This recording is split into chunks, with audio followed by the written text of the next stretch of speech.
For decades, fans believed the war between James Hetfield and Dave Mustaine would never truly end. One became the voice of Metallica. The other built Megadeth from anger, betrayal, and revenge. Their feud shaped heavy metal history for more than 40 years. But now, at 61, Hetfield is finally speaking openly about the pain, the guilt, and the complicated truth behind one of rock's most famous breakups. What finally made him reveal everything after all these years? Long before the world knew the name Metallica, the streets of Los Angeles were filled with young musicians chasing impossible dreams. It was the early 1980s, and heavy metal was changing fast. Small clubs were packed with loud guitars, aggressive energy, and young fans searching for something different. The music was faster, darker, and more dangerous than anything playing on the radio. Inside that growing underground scene, two young men were trying to find their place. James Hetfield was quiet, serious, and deeply focused on music. Dave Mustaine was explosive, unpredictable, and impossible to ignore. They were completely different personalities, yet music pulled them together almost immediately. At the time, Hetfield was still trying to build a real band alongside drummer Lars Ulrich. The early version of Metallica was still searching for its identity. They had ambition, but they needed something more powerful to stand out in the crowded metal scene. That changed when Mustaine entered the picture. The moment Mustaine joined the band, the sound became heavier and faster.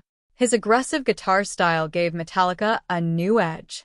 Rehearsals suddenly felt electric. Songs became louder and more intense. The chemistry inside the room was impossible to ignore. As old footage and photographs from those years would later show, the band looked hungry.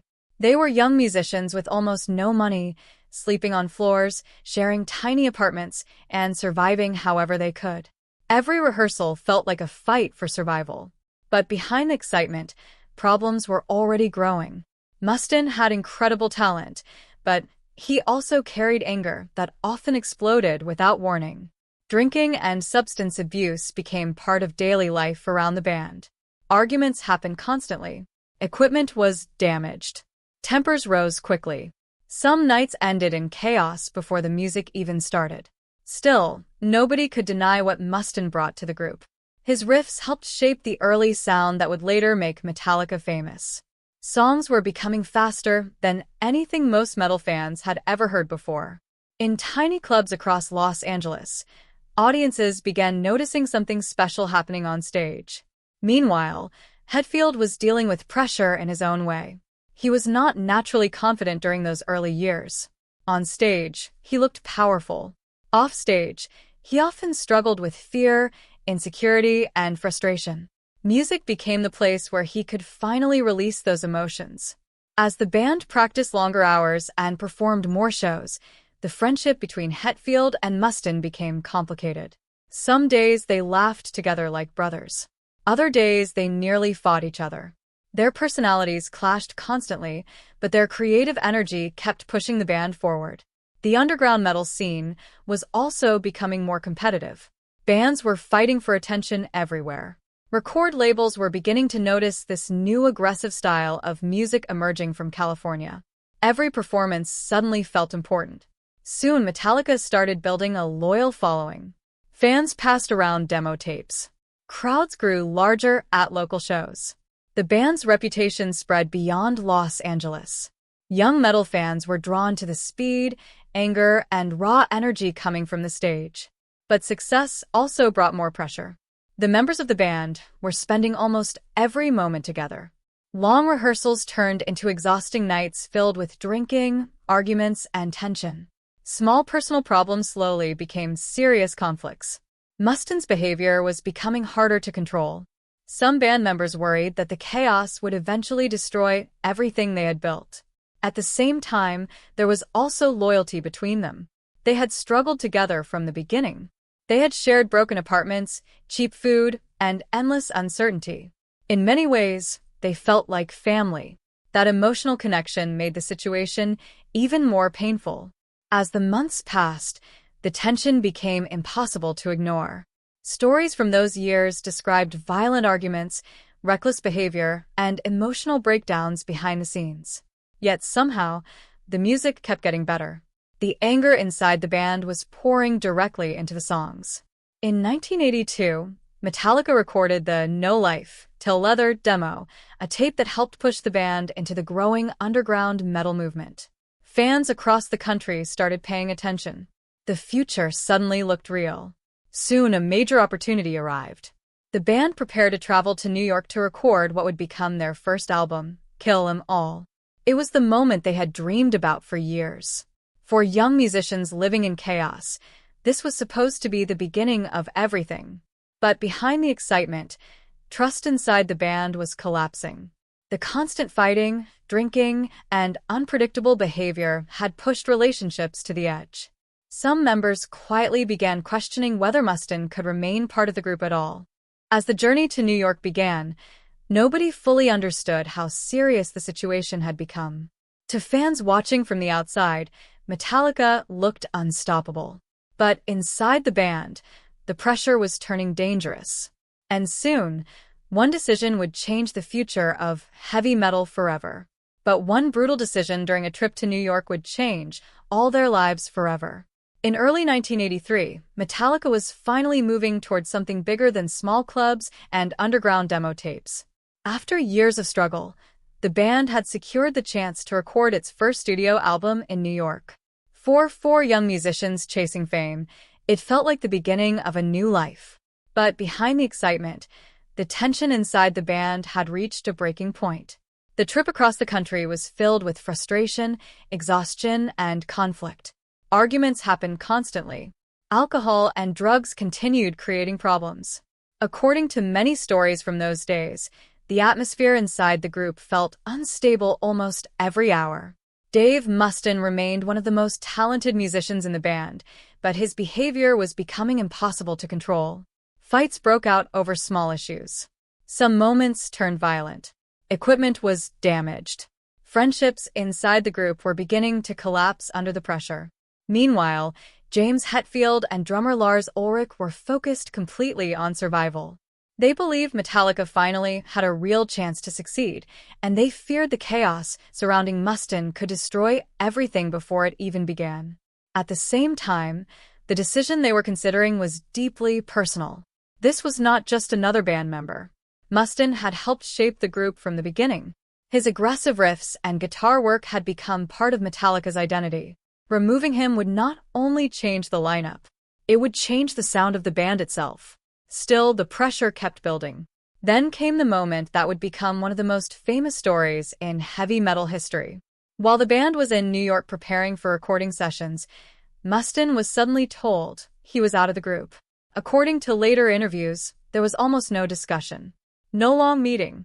No emotional goodbye. He was handed a bus ticket back to Los Angeles and told to leave. For Mustaine, the moment felt unreal. One day, he was helping build one of the most promising metal bands in America. The next day, he was alone, traveling across the country with anger, confusion, and humiliation filling his mind. Years later, Mustaine would continue describing that journey as one of the most painful experiences of his life. Sitting on a bus for days gave him endless time to think about what had happened. The betrayal burned deeply. As old photos and footage from those years appeared in documentaries later on, fans could still see the intensity in his face. The anger never fully disappeared. Meanwhile, Metallica quickly moved forward. Guitarist Kirk Hammett joined the band shortly after Mustaine's departure. Recording for Kill 'Em All continued almost immediately. The group stayed focused on success, even while the emotional fallout remained fresh behind the scenes. For Hetfield, the decision was complicated. Publicly, the band often explained the firing as necessary because of Mustaine's behavior and substance abuse problems. But emotionally, the situation was far more difficult than simple business. They had shared years of struggle together. They had slept on floors, rehearsed for endless hours, and fought to survive in the underground scene. Removing Mustaine may have protected the future of the band, but it also left emotional scars that would last for decades. At the same time, Mustaine refused to disappear. Back in Los Angeles, the humiliation slowly transformed into determination. He became obsessed with proving that Metallica had made a terrible mistake. Instead of quitting music, he pushed himself harder than ever before. That anger soon became fuel. Mustaine began forming a new band built around speed, aggression, and technical skill. He wanted to create something even heavier and more intense than Metallica. Every song carried frustration. Every riff sounded like revenge. That band would eventually become Megadeth. As the years passed, fans started realizing that one firing had accidentally created two legendary metal bands instead of one. Metallica continued rising toward global fame, while Megadeth developed its own loyal audience around the world. But success did not erase the bitterness. In interviews throughout the 1980s and 1990s, Mustaine frequently spoke about the firing. Sometimes he sounded angry. Other times he sounded deeply hurt. The memory clearly remained alive inside him. Many fans believed he measured his career against Metallica's success for years afterward. The media only made things worse. Magazine articles constantly compared the two bands. Journalists repeatedly asked about the split. Every public comment became another headline. Fans chose sides. The rivalry slowly became one of the biggest stories in heavy metal history. Meanwhile, the emotional damage inside both camps remained hidden beneath the success. Metallica was becoming larger than anyone imagined possible. Their concerts grew bigger. Their albums sold millions of copies. Crowds screamed their lyrics across packed arenas around the world. But somewhere in the background, the shadow of that decision still remained. And for Dave Mustaine, the pain of being thrown out with nothing was only the beginning of a much darker emotional battle. But while the public saw success and fame, the personal bitterness behind the scenes was becoming darker than anyone realized. By the mid-1980s, the heavy metal world was changing rapidly. What once lived inside tiny underground clubs was now spreading across radio stations, magazines, and giant concert arenas. At the center of that explosion stood two bands connected by one painful history: Metallica and Megadeth. To fans, the rivalry felt larger than music itself. After being removed from Metallica, Dave Mustaine had turned his anger into motivation. He built Megadeth with one goal in mind: to become heavier, faster, and more technically impressive than the band that left him behind. Every performance carried that emotional intensity. And slowly, the plan began working. Megadeth gained attention for its aggressive sound and sharp musicianship. Albums like Peace Sells, But Who's Buying? Helped the band earn respect across the metal scene. Fans were drawn to Mustaine's complex guitar work and fierce stage presence. The pain from his past seemed to pour directly into the music. Meanwhile, James Hetfield and Metallica were reaching another level entirely. Albums such as Ride the Lightning and Master of Puppets transformed the band into global stars. Their sound was becoming darker, more mature, and emotionally powerful. As crowds grew larger around the world, Metallica slowly became one of the biggest metal bands in history. But no matter how successful both groups became, the connection between them never disappeared. Journalists constantly brought up the firing from 1983. Interviews often turned uncomfortable whenever Mustaine was asked about Metallica. Sometimes he laughed about the past. Other times the anger returned immediately. It was clear the emotional wound had never fully healed.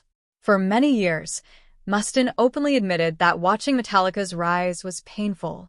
He believed he had helped create the sound that made the band famous, yet he was no longer part of the success. That frustration followed him through much of his career. At the same time, Megadeth was also becoming hugely successful. The band earned Grammy nominations, gold records, and loyal fans around the world. Songs like Holy Wars, The Punishment Due, and Symphony of Destruction proved that Mustaine was far more than simply the former guitarist of Metallica. Still, comparisons never stopped. Music magazines constantly compared album sales, guitar solos, and live performances between the two bands. Fans debated endlessly over which group was better. The rivalry became part of heavy metal culture itself. Behind the scenes, however, both sides were carrying deeper personal struggles. During the late 1980s and early 1990s, substance abuse affected many musicians in the metal world. Touring schedules were exhausting. Fame brought pressure, loneliness, and emotional instability. Both Mustaine and Hetfield struggled with addiction during different periods of their lives. For Hetfield, fame did not erase the emotional difficulties he carried since childhood. Despite standing in front of massive audiences, he often battled insecurity and anger away from the stage. Music became both an escape and a burden. Meanwhile, Mustaine's personal battles sometimes threatened to destroy Megadeth completely. Addiction problems led to lineup changes, canceled performances, and emotional breakdowns. At times, it seemed the anger driving him forward was also pulling him apart. Yet despite everything, there were moments when reconciliation almost happened. As the years passed, both musicians slowly matured. Public hostility softened at certain points. There were interviews where Mustaine spoke with more sadness than anger. There were also moments when members of Metallica openly acknowledged Mustaine's role in shaping the band's early sound. Fans began wondering if peace between them might someday become possible. Then tragedy changed everything. In 1986, Metallica bassist Cliff Burton died in a devastating bus accident while the band toured Europe. The loss shocked the entire metal community. For Hetfield and the rest of Metallica, it became one of the darkest moments of their lives. Even Mustaine, despite the rivalry, was deeply affected by Burton's death. It reminded everyone that beneath the headlines and public feuds, these musicians had once shared a real brotherhood. Still, the emotional distance between Hetfield and Mustaine remained. Years later, documentaries and interviews revealed just how complicated their relationship had become. There was respect between them, but also resentment. Admiration mixed with bitterness. Neither man seemed fully able to let go of the past. As the audience watched old concert footage from those decades, the contrast became striking. Both bands had achieved enormous success. Millions of fans screamed their lyrics across the world. Yet emotionally, some wounds still remained frozen in time. By the early 2000s, many fans believed the rivalry would never truly end. Too much history stood between them. Too many painful memories still lived beneath the surface. But then something unexpected happened. An opportunity appeared that forced both men to stand face to face again after decades of anger, silence, and unfinished emotions. And what happened next would reopen feelings neither of them had fully escaped. Then, an unexpected reunion forced both men to confront emotions they had spent decades trying to. By the early 2000s, both James Hetfield and Dave Mustaine had survived decades of fame, pressure, addiction, and personal battles. The angry young musicians from Los Angeles were no longer the same men who once fought inside rehearsal rooms and tiny clubs. But the past still followed them everywhere.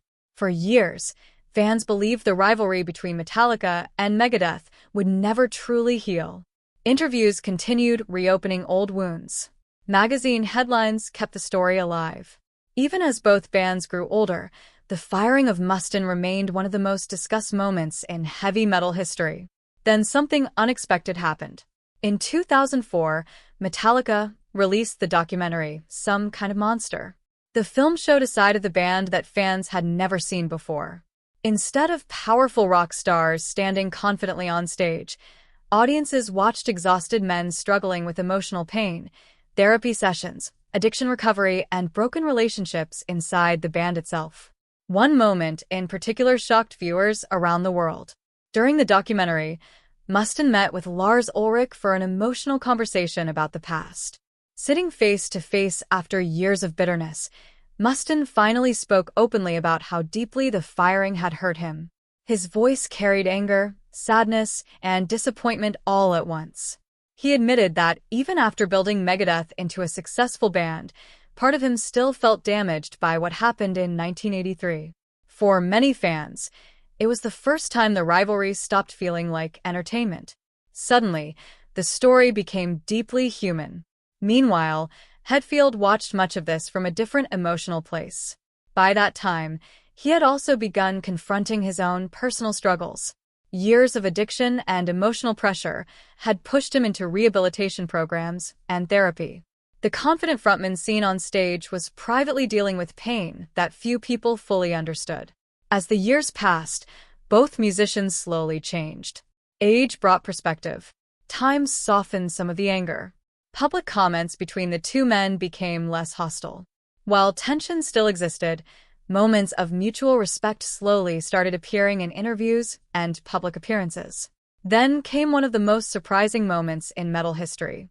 In 2010, members of Metallica, Megadeth, Slayer, and Anthrax performed together during the famous Big Four concerts. Fans around the world could hardly believe what they were seeing. After decades of rivalry, Mustaine and Metallica were standing on the same stage again.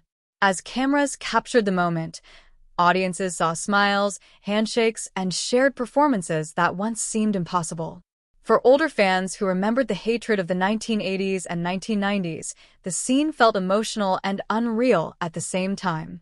But reconciliation was never simple. Even after those public moments, Mustaine occasionally returned to discussing the firing in interviews. Some comments reopened tension.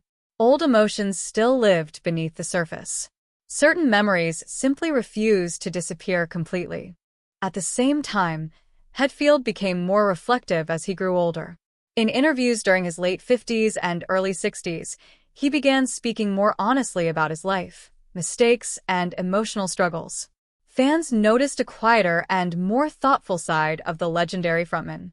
Then, at 61 years old, Hetfield finally opened up in a way many never expected. Instead of avoiding the subject of Mustaine, he acknowledged the emotional complexity behind the firing. He admitted the early years of Metallica were filled with chaos, fear, addiction, and instability. Decisions were made quickly under enormous pressure. For decades, many people viewed the firing as simple anger or business. But Hetfield's later comments revealed something far more painful underneath. There was guilt, there was sadness, and there was also the understanding that the decision changed not only Mustaine's life, but his own as well. As audiences listened to Hetfield speak, the story suddenly felt different. This was no longer about winning or losing. It was no longer about which band sold more records or played faster songs. It became the story of two young men whose lives were permanently shaped by one heartbreaking decision. Visuals from old concerts, backstage footage, and early rehearsal tapes only made the emotional weight stronger. Fans could see how close the musicians once were before success. Addiction and pressure pulled everything apart. At the same time, Mustaine himself had also changed. Years of health struggles, including his battle with throat cancer, forced him to reflect on life differently. Survival became more important than old rivalries. Slowly, both men appeared to understand something important. Neither of them could erase the past, but perhaps they no longer needed to. For many fans, Hetfield's honesty at 61 felt like the emotional ending to a story that had lasted more than 4 decades. The anger that once defined heavy metal history had finally given way to reflection, regret, and acceptance. Yet even after all those years, one question still remained unanswered. Could two men connected by so much pain ever fully leave the past behind? But the final chapter of their relationship may still be unwritten. More than 40 years after everything began, the story connecting James Hetfield, Dave Mustaine, Metallica, and Megadeth has become larger than any rivalry. It is now part of music history. What started in small Los Angeles rehearsal rooms during the early 1980s eventually helped shape modern heavy metal around the world. Millions of fans grew up listening to the music created by both bands. Young guitarists studied their riffs. Future musicians built entire careers inspired by the sound and energy these artists created. And somehow, the pain behind the story became part of the legend itself. As the years passed, audiences began seeing the conflict differently. In the past, fans often treated the rivalry like a battle. People argued over which band was heavier, faster, or more important. Magazine headlines fueled the competition for decades. But time changed the emotional meaning of the story. Older fans started recognizing something deeper beneath the anger. The conflict between Hetfield and Mustaine no longer looked like simple hatred. Instead, it felt like the collapse of a friendship built during youth, ambition, addiction, and enormous pressure.